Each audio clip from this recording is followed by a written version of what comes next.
Next up, a wee dram. How do they get that smoky flavour into some whiskies? Look at that view. Beautiful, eh? I'm heading to Islay, the southernmost island of the Inner Hebrides, to find out. Time for a glass of the strong stuff, I think. Hi there, how you doing? Hello, how's things with you? I'm very good, very good. So what are the characteristics of whiskey from this part of Scotland, then? Well, most of them are very smoky, quite smoky. Look at that. Not a bad job, is it?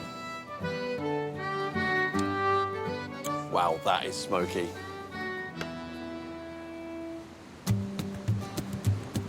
Known as the Queen of the Hebrides, Islay is an officially designated centre of whisky production, with 8 distilleries spread across the island. I'm here to see Operations Manager Colin Gordon, who's asked me to meet him on one of the island's famous peat fields. Oh, here we go. So the smoky flavour comes from peat, but how do they get it into the whisky?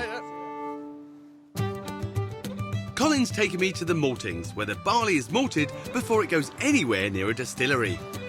OK, in you come. Right, hard hat, high vis. Right then, lead on, let's go. Here the grain is soaked and germinated before being dried. And to create a smoky whisky, it has to undergo a very special treatment. Wow, look at that. Welcome to the kiln room. Smoke from these giant fires is blown into the containers of malted grain. So this is the peat here, then? Yeah, so this is what we're using on the fires. It's what we saw up at the Moss earlier. Traditionally, Islay whisky is all about the smoke, and once that's imparted on the malt, we send it to the distilleries, and that's what's going to give them the smoke in the whisky. We want maximum smoke going up through the system and sticking to the husk of the grain. Now the smoked grain will be shipped off to the distilleries to be mashed, fermented and turned into famous Islay whisky.